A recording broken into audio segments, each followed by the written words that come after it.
Assalamualaikum warahmatullahi wabarakatuh. Waalaikumsalam warahmatullahi wabarakatuh. Selamat siang para pemirsa TV RSCM, TV Kesehatan Sumatera Barat. Pada siang hari ini kami bersama-sama dengan Prof. Fazli Jalal, kemudian Bapak Budiman dan Bu Yen menerima kedatangan beliau untuk mengunjungi, melihat situasi, dan tentunya kita sangat berharap sekali masukan-masukan dari beliau ini. Bagaimana kesan Prof ketika berada di Rumah Sakit Ahmad Muhtar Bukit Tinggi? Ya, bismillahirrahmanirrahim. Assalamualaikum warahmatullahi wabarakatuh. Saya betul-betul bahagia dan terharu ya, karena waktu saya koskap dulu, tahun 79, itu saya di sini ya. Koskap baru 5 minggu, penyakit dalam, kemudian bedah. Pak Misbah waktu itu jadi direktur, tapi juga jadi ahli bedahnya. Beberapa tokoh-tokoh yang menjadi guru saya berbasis di sini ya. Jadi saya lihat memang kemajuan luar biasa ya, dilihat dibandingkan dengan masa sekolah. Tentu kurang relevan karena tahun 70-an gitu ya. Tapi dibandingkan dengan rumah sakit yang lain sekarang pun saya kira perubahan yang ada di RSCM sangat-sangat mengesankan ya. Peralatannya, sistemnya, dan kemudian juga prosedur-prosedur standar yang dibuat sudah sedemikian rupa, dan ini terrefleksi juga dari kepercayaan pemerintah pusat maupun pemerintah daerah dalam mengembangkan sarana prasarana fasilitas ya, yang akhirnya membuat ini sudah kira-kira setara lah dengan rumah sakit terbaik di Indonesia. Dan mudah-mudahan Bukit Tinggi, kota bersejarah, di sini dibangun rumah sakit Ahmad Muhtar ini juga seorang dokter yang bersejarah.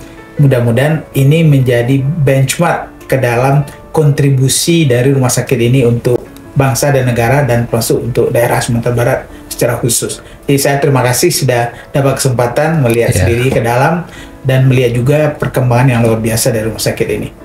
Masya Allah, alhamdulillah. Alhamdulillah, terima kasih Prof. Jadi memang ternyata Prof sudah sedikit banyak sudah mengenal ya Rumah Sakit Ahmad Muhtar, tapi dengan situasi yang berbeda ya, Prof. Mungkin tahun 70-an. Saya pada waktu itu belum lahir, Prof. Belum lahir ya. Tapi sebagai catatan, Prof, saya lahir di Rumah Sakit Ahmad Muhtar Bukit Tinggi ini, Prof. Oh, alhamdulillah. Tahun 74. Kembali ke kita ya. Dan tempat saya dilahirkan dulu ternyata masih ada di belakang, Prof. Alhamdulillah. Ruangannya masih ada. Tapi ada beberapa peralatan sterilisasi yang ada di rumah sakit ini memang kita jaga, Prof. Itu masih ada, Prof, tahun 70-an. Luar biasa. Jadi memang itu komitmen kita bersama di Rumah Sakit Ahmad Muhtar Bukit Tinggi ini, menjaga segala macam fasilitas kita yang ada. Dan tentunya kita sangat berharap sekali, Prof. Kedatangan Prof ini membawa energi dan semangat baru bagi Rumah Sakit Ahmad Muhtar Bukit Tinggi.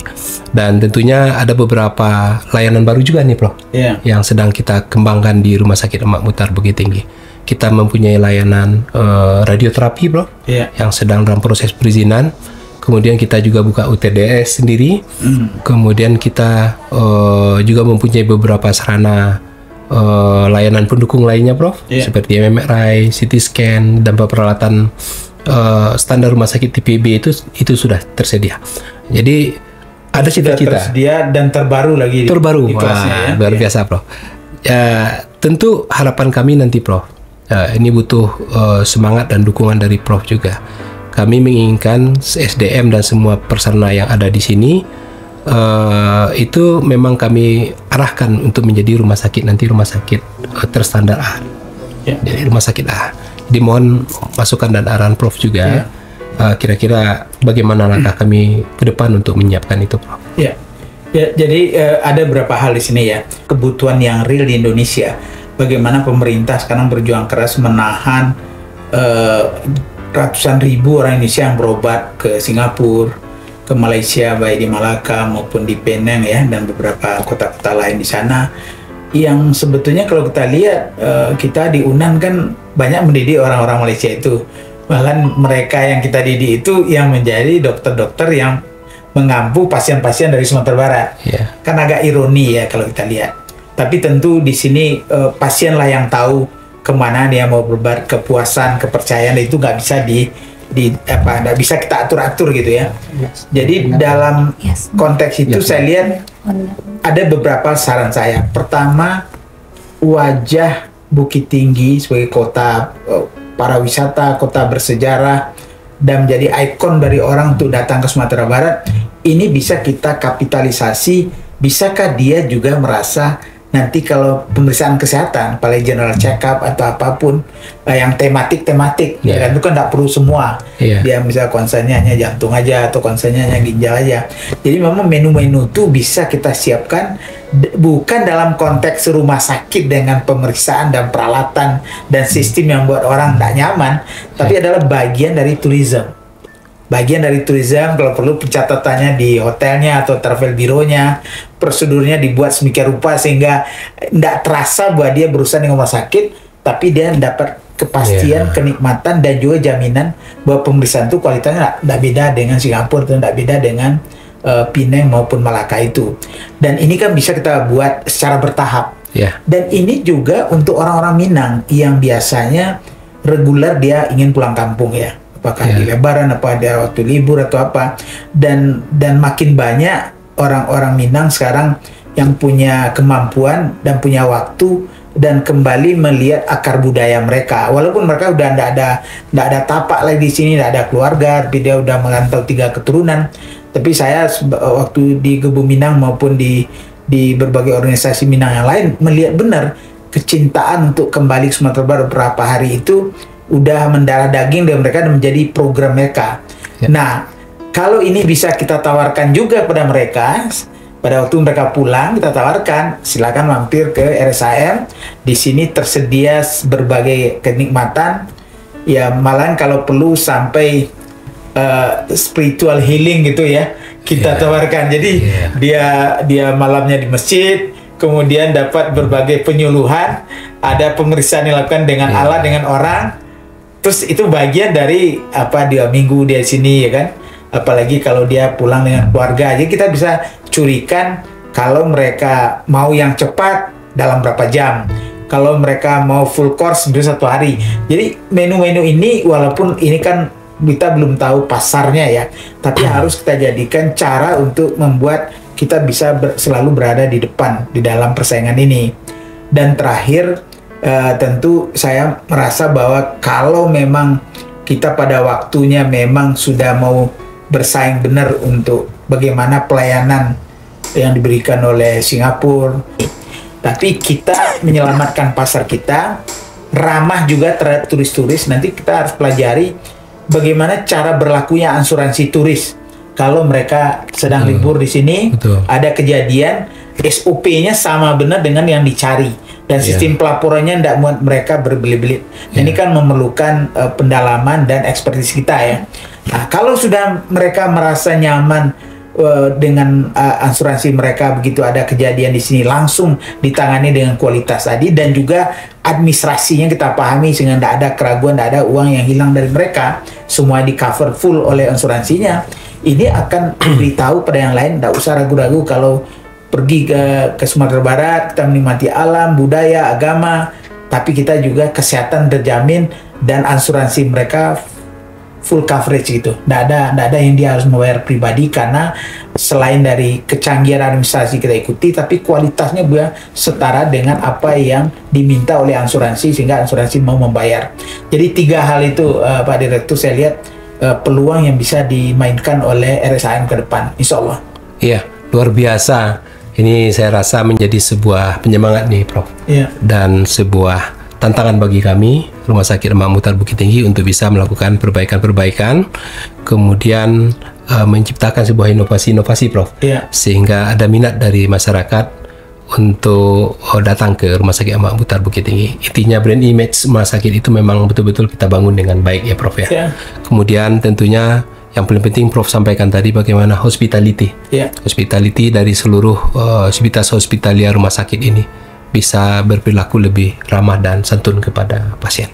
Selanjutnya mungkin kepada Pak Yas, beliau ini merupakan owner dari Budiman yang sukses bukan saja di Sumatera Barat tapi sudah merambah ke Indonesia, dan mungkin sudah ada beberapa juga yang di luar ya. Pak, ya. Alhamdulillah luar biasa.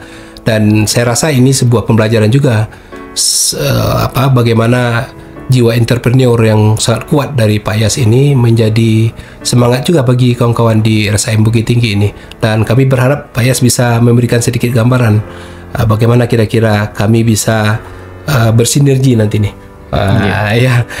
Baik itu dengan para pengusaha-pengusaha atau mungkin dengan Pak Yas, sehingga kami mempunyai semangat yang sama juga, mempunyai entrepreneur yang sama juga dengan Pak Yas. Silakan Pak. Ya. Baik Pak Direktur. Ya, kalau belakangan ini kita lihat alhamdulillah RSIM ini sudah sangat bagus lah kalau kita berkaca ke beberapa tahun yang silam ya. Apalagi sekarang banyak pembangunan baru dan beberapa peralatan juga. Tadi kita jalan survei dengan Bapak Direktur melihat peralatan-peralatan yang sebelumnya tidak tersedia di Bukit Tinggi barangkali. Ya, yang mana untuk berobat harus ke Padang atau bahkan pilihan dari orang Sumatera Barat ini seperti yang tadi disinggung oleh Pak Prof, lebih banyak ke negeri jiran ya, ke Malaysia, karena didukung juga dengan mana transportasi ke sana juga sangat murah. Sebetulnya Bukit Tinggi ini kalau untuk berobat ya, dari segi suasananya, cuacanya sangat mendukung sekali karena udara di Bukit Tinggi ini sejuk ya. Artinya untuk berobat memilih jauh-jauh itu kalau di Bukit Tinggi sudah ada pelayanan yang bagus, ya dituntutlah untuk kepada semua yang perawat-perawat, terutama di rumah sakit RSIM kan, yang menjadi selalu bahan pembicaraan adalah mengenai pelayanan itu. Ya, zaman sekarang ini kalau kita berkaca, kenapa sebuah rumah sakit atau sebuah usaha jasa itu disenangi dan mereka itu diterima oleh masyarakat itu, ya nomor satu itu memang pelayanan gitu, pelayanan secara umum seperti itu. Dan pelayanan dengan hati ini sangat betul-betul menjadi suatu tuntutan bagi masyarakat gitu. Nah, ya, dan sekarang RSIM beberapa waktu yang lalu kebetulan saya mengantar ada dari karyawan yang kecelakaan. Ya, alhamdulillah sudah banyak perubahan dibandingkan sebelum-sebelumnya. Dan kita juga merasa artinya sedikit kaget. Artinya dulu pelayanannya nggak seperti ini gitu. Tapi walaupun seperti itu, tentu kalau dibandingkan dengan yang lebih baik lagi, masih di atas langit ada langit lagi gitu. Jadi standarnya itu kalau untuk pelayanan itu tidak ada batasnya kalau menurut kita ya. Itu barangkali. Iya. Jadi kita harus terus melakukan perubahan-perubahan ya ke arah yang lebih baik dengan meningkatkan kualitas layanan. Itu beberapa hal yang kami petik. Dan kami melihat sendiri Pak Yas, bagaimana kawan-kawan Budiman, kawan Budiman ini. Ini sebuah pembelajaran yang baik juga sebetulnya. Mereka melayani pasien, melayani para tamu-tamu masyarakat yang hadir di Budiman itu dengan cara-cara yang sangat baik sekali. Kami menilai itu. Dan satu yang menjadi catatan penting ya, kalau di Budiman tuh kalau pada waktunya sholat Jumat itu tutup ya Pak. Iya, sholat Jumat tutup. Luar biasa. Ada nilai-nilai Islami yang sangat baik sekali saya lihat di sana. Dan mudah-mudahan itu bisa menular ke Rumah Sakit Mak Muntar Bukit Tinggi. Para pemirsa RSIM TV, di sebelah kiri kami juga ada Bu Yen, seorang pemerhati dan seorang pecinta kegiatan sosial. Beliau mempunyai banyak sekali kegiatan-kegiatan sosial dan sering memberikan masukan-masukan terhadap layanan RSIM. Kami ingin meminta bagaimana masukan, bagaimana komentar dari Bu En terhadap layanan-layanan yang telah diberikan Rumah Sakit Mak Muntar pada saat ini. Terima kasih Pak Dirut. Saya sebagai di sini sebagai pengurus lah di Minang Diaspora. Kebetulan kami di sini orang yang cukup aktif membantu rumah sakit waktu COVID gitu. Jadi di sini saya lihat dulu sama yang kita alami, biasanya saya berobat ke Malaka.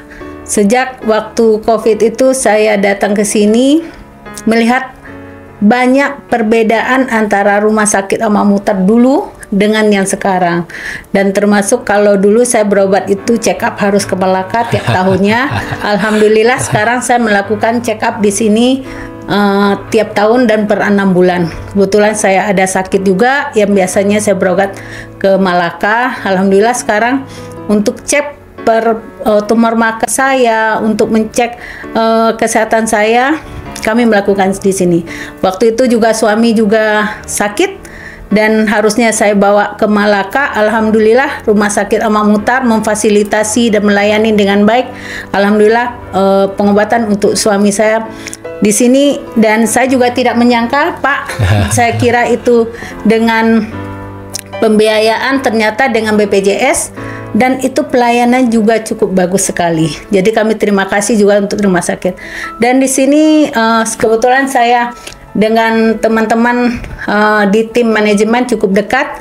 Luar biasa kerja tim yang luar biasa, yang ibaratnya satset lah gitu ya. Menjemput bola, ini termasuk cara mereka, misalnya apa fasilitas yang bisa diperlukan di rumah sakit, mereka ibaratnya menjemput bolanya tuh cepat gitu, jadi nggak tunggu lama gitu. Jadi kalau lihat rumah sakit sekarang ini luar biasa lah untuk pelayanannya juga. Ibaratnya kalau dulu kalau kita check up harus ke Malaka harus bayar Rp3.500, sekarang ada yang namanya paket eksekutif gitu kan. Ibaratnya kita juga dilayani sama ke luar negeri, dan hasilnya saya lihat juga sama, Pak. Jadi kalau lihat sekarang alhamdulillah rumah sakit Amak Mutar, kalau menurut saya pribadi yang udah merasakan cukup baik. Mudah-mudahan kedepannya RSAM akan lebih maju lagi dan lebih ibaratnya menjadi rumah sakit yang dituju sama masyarakat kita, terutama Bukit Tinggi. Jadi nggak ada lagi teman-teman yang pergi ke Malaka, sementara di sini suasananya lebih bagus. Itu aja dari saya. Ya, luar biasa. Mudah-mudahan ya apa yang menjadi harapan Bu Yen, harapan dari Prof dan harapan dari Pak Yas bisa kita wujudkan bersama-sama dengan seluruh hospitalia rumah sakit. Mungkin itu saja yang dapat kami sampaikan pada sore hari ini. Mudah-mudahan membawa manfaat bagi kita semua. Salam sehat.